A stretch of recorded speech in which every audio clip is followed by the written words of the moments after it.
Mae'n freezing tydi weekend yma. A maen nhw'n gafo mwy o eira. Felly, mae gen I stori arall. Dwi'n rili'n gobeithio bod chi wedi mwynhau stori wrthos diwetha. Gen I stori arall wrthos yma, sef Plentyn Y Gryffalo. Dwi'n meddwl stori arall I cael efo chocolate poeth. Rhaid I ti fy mab, byth fynd am dro i'r goedwig fawr ddofn, Medda'r Gryffalo. Pam, Dad? Be sy'n bod? Be sy'n byw yn y coed? Y llygodan fwyaf drwg, fwyaf blin fi erioed. Pan es I stalwm am dro hyd y lle, yr oedd am fy mwyta a'r frechdan I de. O sut ti'n di'r llygodan ofnadwy ma, Dad? Y llygodan fwyaf drwg, fwyaf blin yn y wlad. Fy mab, medda'r Gryffalo, stedda lawr ar ynglyn, I ti glywed hanes y llygodan ddrwg flin. Mae'r llygodan fawr flin ma'n gryfach na llew, ac mae chynffon hir flewog yn hyll ac yn dew. Mae llygad yn llosgu yn gas ac yn frwnt, ac mae'r blewd o'n ei thrwyn hi yn finiog tu hwnt. Un nos, pan oedd eira'n dew dros y wlad, fe sleifiodd ap Gryffalo o ogof I dad.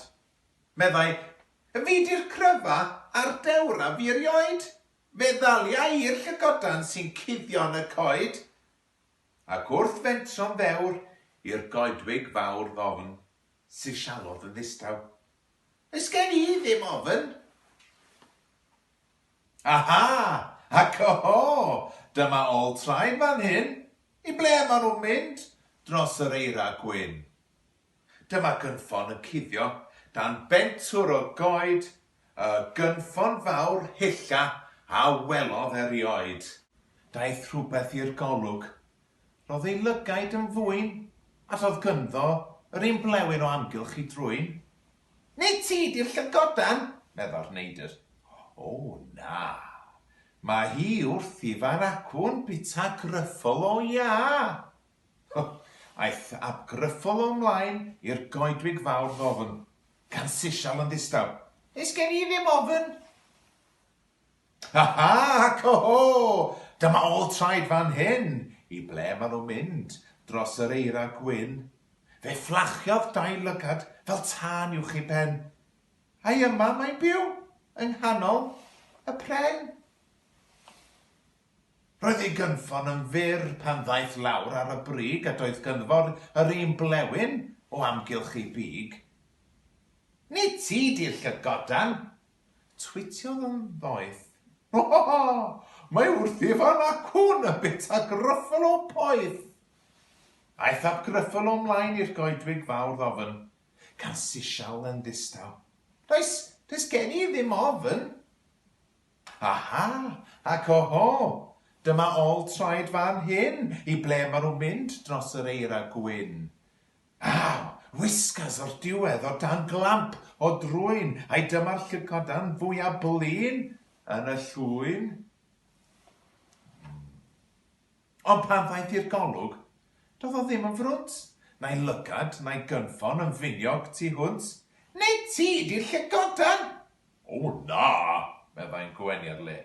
Mae wrth I fan acwn y fed Gryffalo ed. Wel, meddai Gryffalo. Roedd yr helynt ar trwbl. Dwi'n siŵr mae rhywun stori wirion ydy'r cwbl.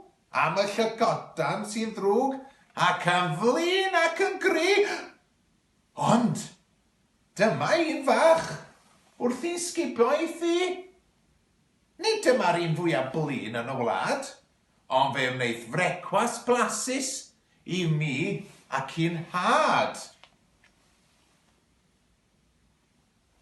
Aros funud, medda'r llygodan yn hi. Mae'n had I fan acw, a mae o'n gry. Rwyt ti'n siŵr o'i weld o mewn munud neu ddau, mae fyny yn y goeden yn chwilio am gnau. Agorodd ap Gryffalo'n ddwrn mewn braw. Ydy'r llygodan fwyaf drwg, fwyaf blin ger llaw? O, ydy! Fy nhad I di'r gweitha'r wlad. Mae'n well i ti redeg yn ôl at dy dad. Daeth y lleiad i'r golwg yn grwn ac yn glir, a daeth cysgod ofnadwy i guddio'r holl dir. Pwy di'r creadur mor flin ac mor ddi? Mae gynffon a'i wisgas yn ofnadwy o gri. Mae'n glistio'n anferth ac, nefi blw. Mae'n cario craig enfawr. Dwi'n mynd, toodaloo. Dwi'n mynd at yn had i'r ogof yn ôl. Ac meddai llygodan, am Gryffalo ffôl. Aha, ac dyma ôl traed fan hyn. I ble maen nhw'n mynd? Dros yr eira gwyn. Mae'r ôl traed yn arwain i ogof fawr ddofn. Lle mae ap Gryffalo'n deud? Does gen I ddim ofyn. Ac mae'r Gryffalo bach, mwy a dewr yn y wlad, yn cwympo i gysgu yng nghesail ei dad. Dyna ni, Plentyn Y Gryffalo. Gobeithiwch bod wedi mwynhau, a dal i yrru'r lluniau ohonoch chi efo'ch hoff stori i fi, at Mr Harries ac i Miss Morris Jones cael weld. Gan i stori eto wsos nesaf. Ta-ra!